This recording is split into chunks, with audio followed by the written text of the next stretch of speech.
Good morning to all. Good morning, sir. Very good, Chira. So, today we will go to our last chapter of our syllabus, that is chapter 7, and it is comparing quantities.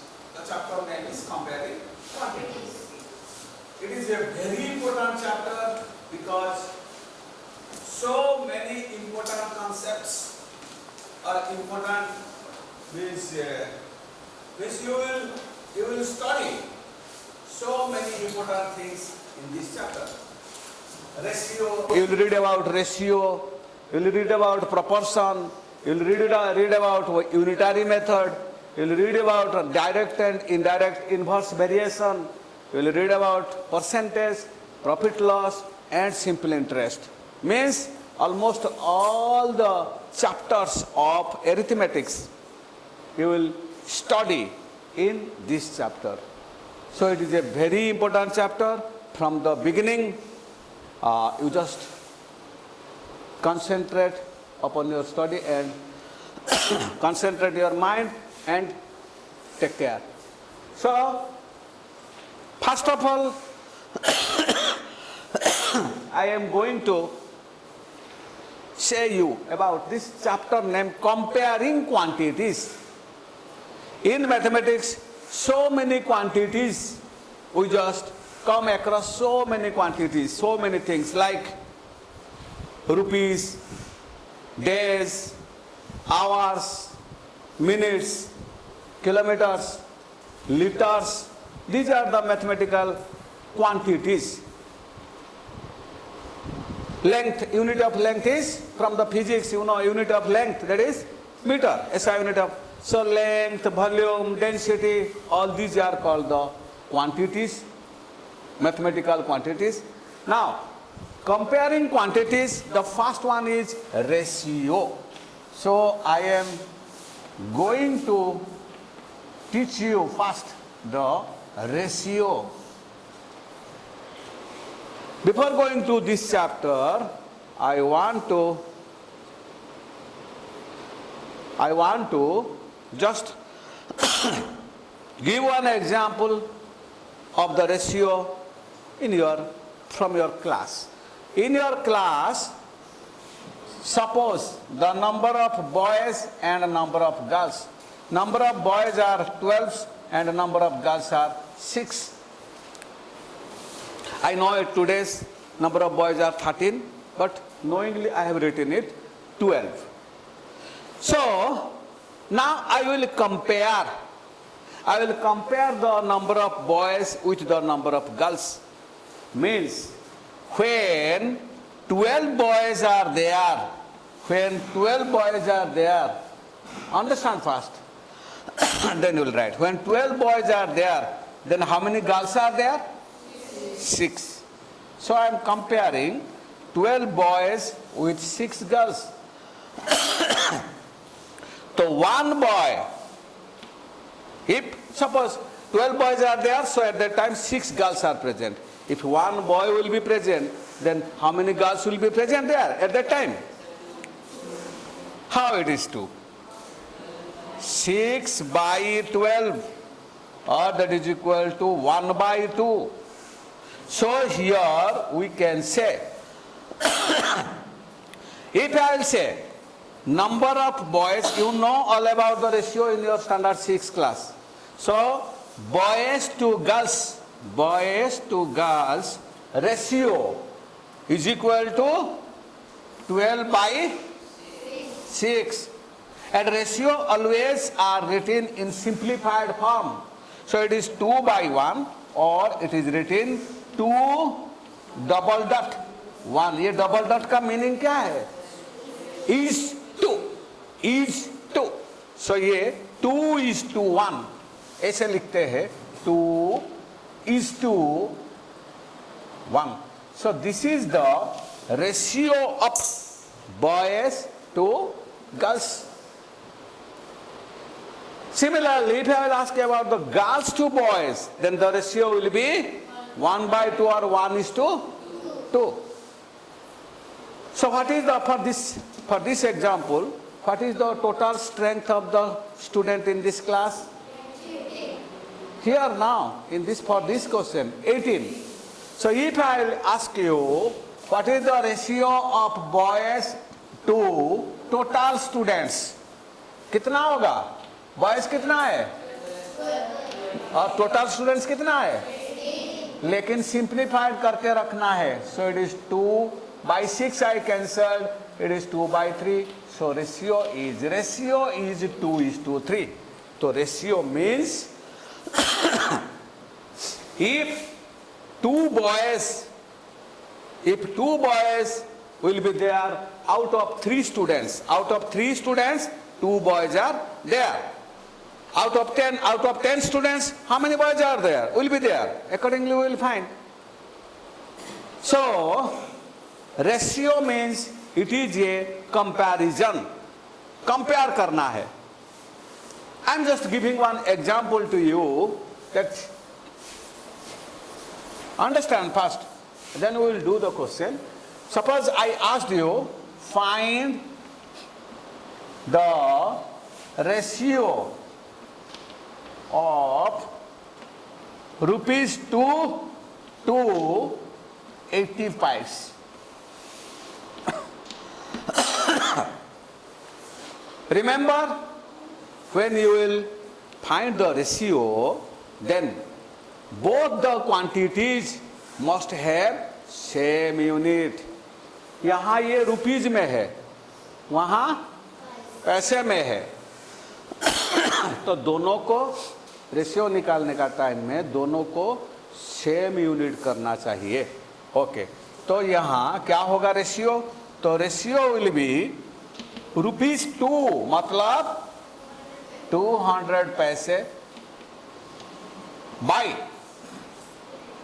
80 पैसे. ये दोनों cut गया, ये 0 cut गया. By 4 I cancelled, it is 5. By 4 I cancelled this one 2.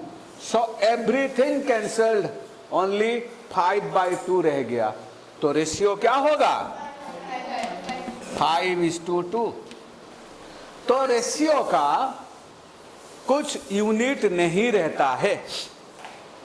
There are no units. Ratio term, a ratio term has no units because two similar things are being divided and they will be cancelled. पैसा ये cancel हो गया. ठीक है ना? Ratio का कोई भी एक रेशियो, जैसे कि ये 5:2, ये 5:2, ये 5 को the first term of the ratio is called, who can say? The first term of a ratio is called antecedent, and the second term is called consequent. So first term is called antecedent and the second term is called consequent.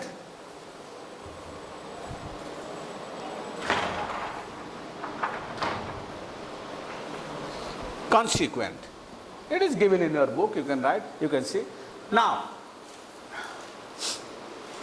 we will go with this knowledge, we will go to the exercise 7a. I am doing a few questions. So today we read about ratio, then proportion, one by one. We will read about. This is a very big chapter. So one by one we will read about all the things.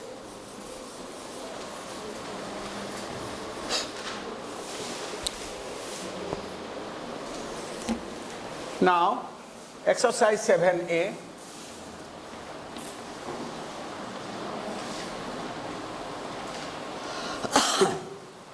Question number 1. 4 bits are there. I am just doing the last bit. Here it is given. Distance travelled by Ankit is 70 km and that travelled by Ajay is 61 km. So we will find the ratio of distance covered by Ankit and Ajay. अंकित कितना distance पास की cover किया? 70 kilometre. और अजय? दोनों ही kilometre में है। इसीलिए ratio क्या होगा? न ratio is equal to 70 by. Now will it be cancelled by any factors? No, because 61 is a prime number. 61 is a prime number. It cannot be cancelled by any other number. So the ratio will be no cancellation, no simplification. वैसे ही रहेगा 70:61. Understanding, Shubhasri? Then question number 2. Question number 2 का एक beat करता हूं. Question number 2 का last bit. Here it is given 1 hour to 45 minutes. तो ratio निकालेंगे क्या ना? 1 hour is to 45 minutes. Now that is equal to Priyanshu, 1 hour is equal to how many minutes? 60 minutes. Very good. Sit down. 1 hour is equal to, so we will make the ratio means division. So it is 1 hour by 45 minutes. So 1 hour is equal to 60 minutes. जैसे कि मैंने कहा दोनों का unit same होना चाहिए. सो ये भी मिनट, वो भी मिनट. अभी मिनट कैंसिल हो गया.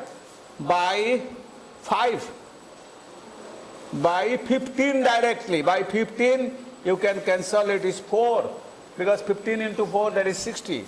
15 into 3 is 45. So it is 4 by 3, or in ratio it is 4:3. 4 by 3. It means it is 4:3. That is the ratio. Then question number 3.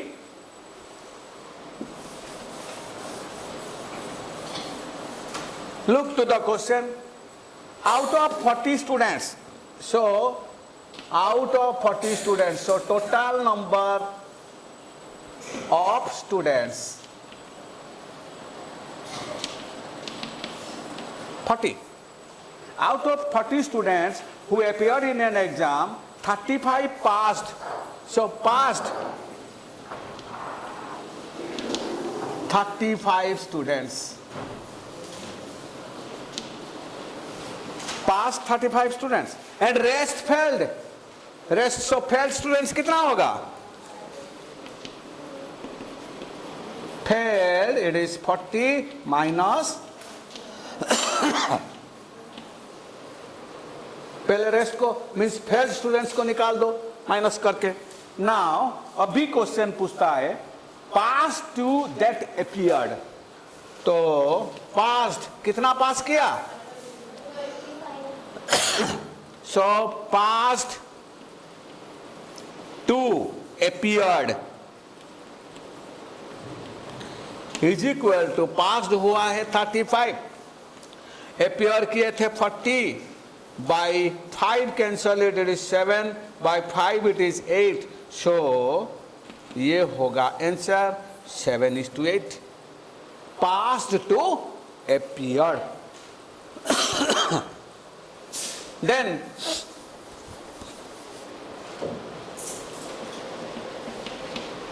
next one given passed to failed. Passed to failed. तो past to failed. Past हुआ है 35, fail हुआ है 5. तो cancel करेंगे तो 5 by 5 it is 5 into 7 जा 35, 5 into 1 जा. सो रेशियो में क्या होगा? It is 7:1. 7:1. Who said 7:5? Then failed to passed, failed to passed, failed to passed means पहले फेल्ड उसके बाद passed. So failed to passed, failed कितना हुआ ना 5, पास कितना हुए थे 35, 5 में कैंसिल किया 1, 5 में कैंसिल किया 7, so it is equal to 1:7, just इसका ऑपोजिट. ठीक है ना. Then failed to appeared, failed to appeared, कितना फेल हुआ, कितना अपीयर किए थे है 40 ना, 45 कह रहा है. अपीयर किए थे, टोटल नंबर स्टूडेंट्स अपीयर किए थे 40 ना. सो 5 1 जा 5, 5 into 8 that is equal to 40. So ratio will be 1:8. Once understanding? Rudra, understanding? Umar, understanding? अच्छा. So ये था क्वेश्चन नंबर 3. अभी आओ, दो रेशियो कौन ग्रेटर है कौन स्मॉलर है कैसे पता चलेगा. जैसे फ्रैक्शन में हमको पता चलता है वैसे ही चलेगा. जैसे कि क्वेश्चन नंबर 5 का यहां here it is given which is greater. दो रेशियो दिया है, मैं एक बीट कर देता हूं. सो थर्ड बीट में दिया है 5:22, मतलब पूछा है, पहले क्वेश्चन लिखता हूं 5/22 और 17:40. ये दोनों जो रेशियो दिया है इनमें से बड़ा कौन है और छोटा कौन है. तो 5/22 मीन्स 5:22 मीन्स 5/22 और ये है 17/. अभी क्रॉस मल्टीप्लाई कर दो, ये इसके साथ ये इसके साथ, 40 इसके साथ इंटू हुआ तो क्या मिलेगा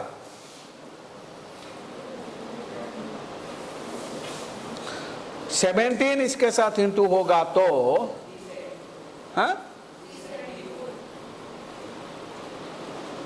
यस. तो जब मैं क्रॉस मल्टीप्लिकेशन करता हूं तो मैं देख रहा हूं लेफ्ट साइड में जो है वो छोटा है. कि लेफ्ट साइड में क्या मिला, राइट साइड में क्या मिला 200, 374 से छोटा है या बड़ा है स्मॉलर. तो अगर ये लेफ्ट साइड वाला स्मॉलर आया मतलब ये छोटा है, ये इससे छोटा है या नहीं शुभश्री. मतलब ये जो लेफ्ट साइड में जो है ये इस रेशियो से छोटा है, स्मॉलर है. तो therefore 5:22 smaller then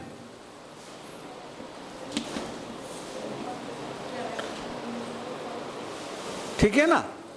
so by cross multiplication we can know that which ratio is greater and which ratio is smaller.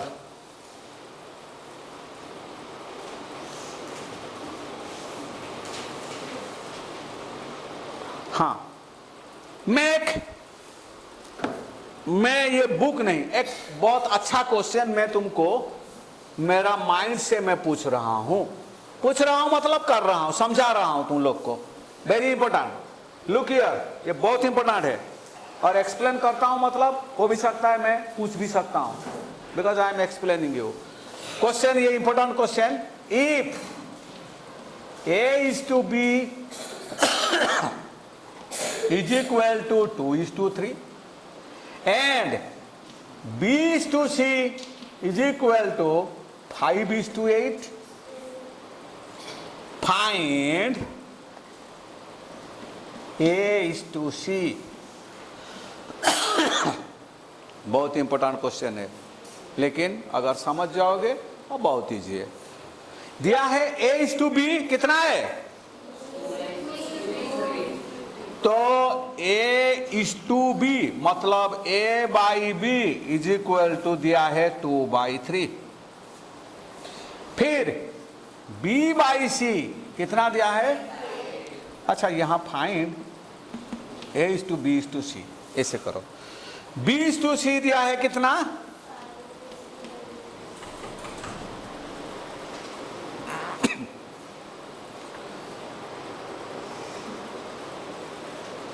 तो यहां हियर बीच में कौन है, B है बीच में। तो अभी हम क्या करेंगे, यहां जो दोनों B का वैल्यू है हम उसको इक्वल बनाएंगे, इक्वल बनाना पड़ेगा। तो इक्वल बनाने के लिए पहले 3 और 5 का एलसीएम, 3 और 5 का एलसीएम क्या है तो LCM of 3 and 5 is equal to 15। अभी क्या करेंगे, यही जो B वाला जो टर्म है दोनों का वैल्यू को हम इक्वल बनाएंगे। तो हमारा पास A/B था 2/3, B/C का वैल्यू था 5/8। हम 15 बनाएंगे तो यहां क्या इंटू करेंगे, अगर नीचे इंटू कर रहे हैं मतलब ऊपर में करना पड़ेगा। So that is equal to 2/3 का इक्विवेलेंट रेशियो क्या हो गया, 10/15 इक्विवेलेंट फ्रैक्शन। ठीक है, अभी यहां मुझे या इसको 15 बनाने का है, मतलब क्या इंटू करेंगे, तो नीचे यस ऊपर में 3 इंटू किया तो नीचे तो करना पड़ेगा। तो यहां क्या हो गया, अभी देखो दोनों का B वैल्यू सेम हो गया है या नहीं, तो we can write now therefore A:B:C is equal to 10:15:24, क्योंकि दोनों B जो मिडिल में है उसका वैल्यू तो इक्वल बना लिया हमने एलसीएम निकाल के, तो ये हो गया। अगर पूछा जाएगा, मैंने पहले क्या पूछा था, हाँ मैंने पहले पूछा था A:C, लेकिन मैंने चेंज कर दिया A:B:C कर दिया, क्योंकि इसको अगर कर पाओगे तो O आराम से आ जाएगा। अभी B का वैल्यू मिडिल में आ गया तो A:C क्या होगा, A और C ये दोनों कितना होगा, therefore A:C is equal to 10:24 और 10/24। 2 में कैंसिल करेंगे तो 5, 2 में कैंसिल करेंगे तो 12, so this is equal to 5:12। ये है A:C। तो A:C पाने के लिए पहले ये B का वैल्यू को हमको क्या करना पड़ेगा, सेम करना पड़ेगा, ठीक है ना। अच्छा, और एक चीज मैं कहता हूं जो बुक में नहीं दिया है, फिर भी मैं कहता हूं it is also very important, ये लिख दिया।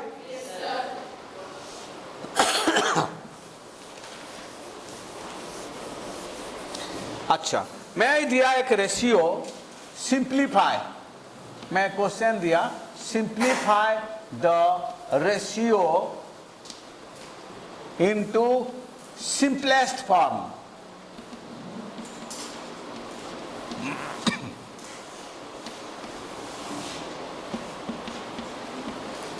Two by 3 is to 4/5। ये फ्रैक्शन में दिया है, इसको हम सिंप्लीफाई करेंगे। 2 तरीका है, पहला तरीका बहुत आसान है, क्या, इसको इसको इसको इसको इंटू कर दो, तो इंटू करने से क्या होगा, 10:12। 5 को 2 से इंटू कर दिया 10, और इसको अगर सिंप्लीफाई करूंगा तो क्या होगा, बिकॉज 2 से कैंसिल कर दिया, 5:6, ठीक है ना। तो अगर फ्रैक्शन में 2 रेशियो दिया जाएगा और सिंप्लीफाई करने के लिए कहा जाएगा तो सिंपली क्रॉस मल्टीप्लाई कर दो, करके अगर सिंप्लीफिकेशन कैंसिलेशन हो रहा है तो कैंसिल करो, करके ये मिल जाएगा। और एक तरीका है जो तुमको आसान लगेगा। कभी कभी एक तरीका फेल हो जाता है तो दूसरा तरीका से तुम कर पाओगे। और एक तरीका क्या, अच्छा यहां दिया है 2:3 और यहां दिया है नाउ, ये जो नीचे जो 2 है ये दोनों का एलसीएम निकालो। एलसीएम कितना है, यही जो एलसीएम निकलेगा वही एलसीएम को दोनों का साथ इंटू कर दो।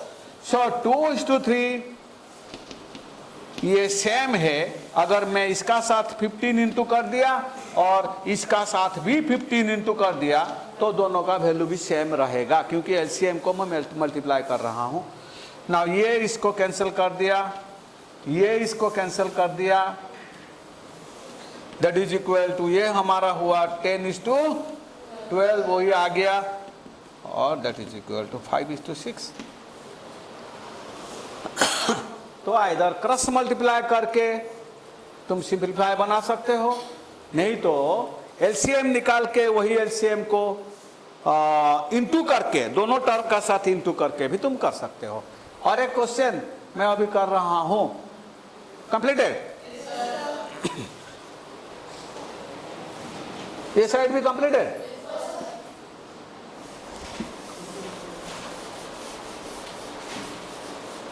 ये बहुत इंपॉर्टेंट क्वेश्चन है। मेरे पास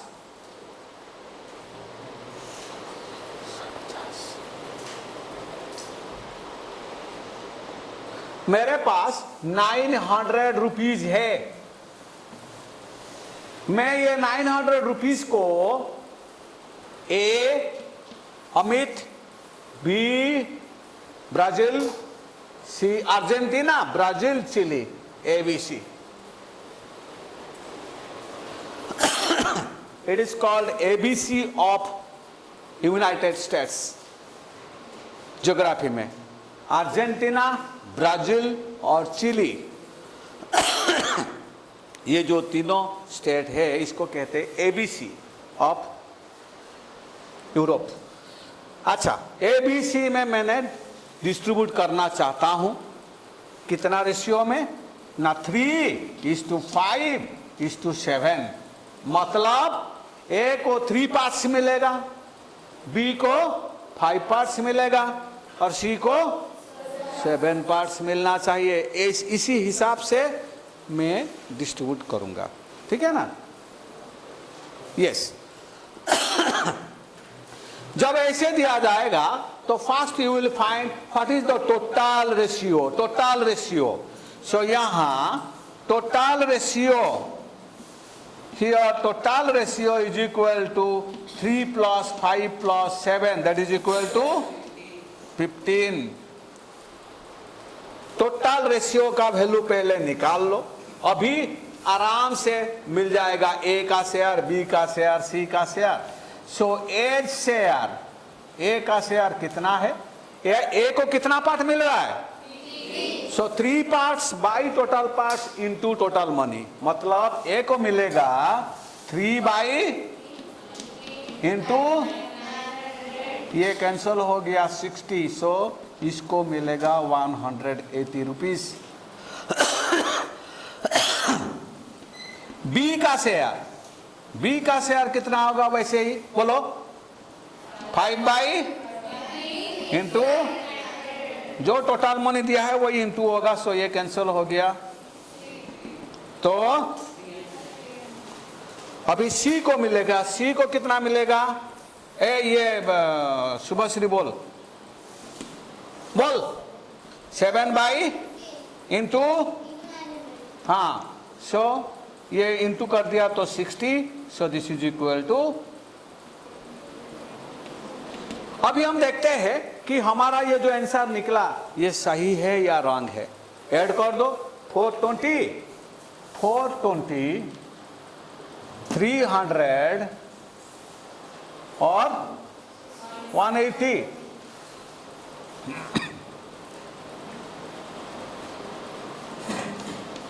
$900 हो रहा है या नहीं?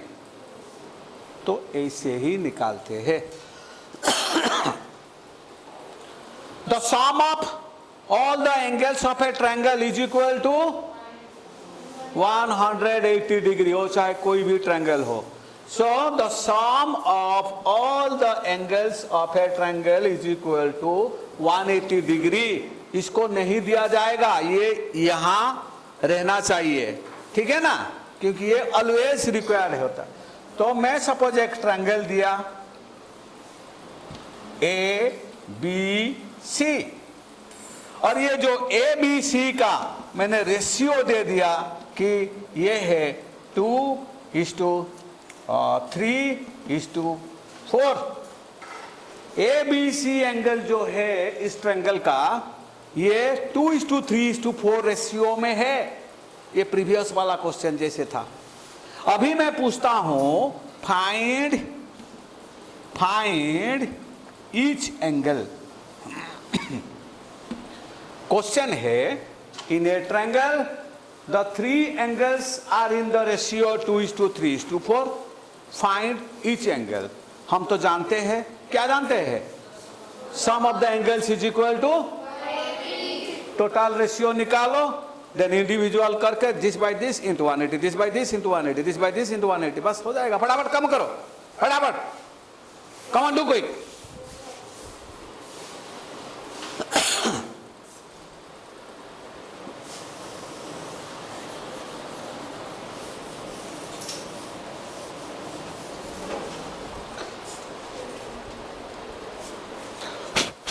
फिनिश?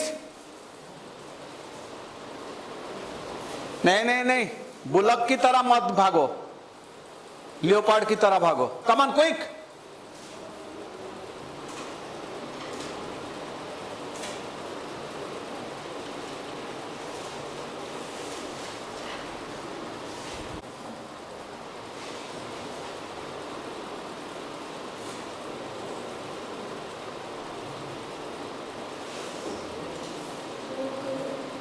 हो गया? दिखाओ दिखाओ।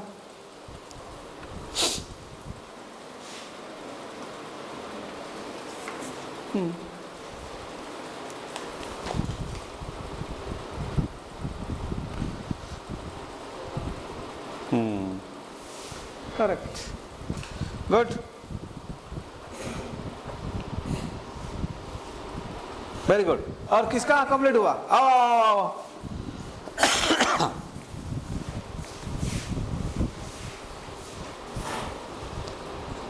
एक्स लेकर किया, no problem, you can do, but X लेने का जरूरत ही नहीं। लिया तो ठीक है, कोई बात नहीं। Yes,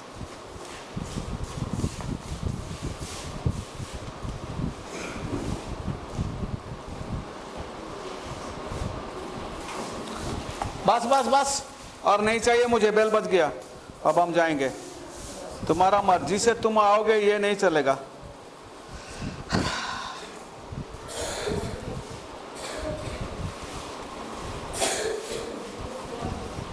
total ratio is equal to this one, yes। so कोई भी एक गल मुझे करके नहीं दिखाया, ठीक है? ये था आज का class. tomorrow again we will meet and your homework is question number 1 to 8। question number ये वाला ना। So exercise 7A 1 to 8, question number 1 to 8, this is your homework, ठीक है? कल बाकी क्वेश्चन में डिस्कशन करूंगा। So till then have a good day, thank you all।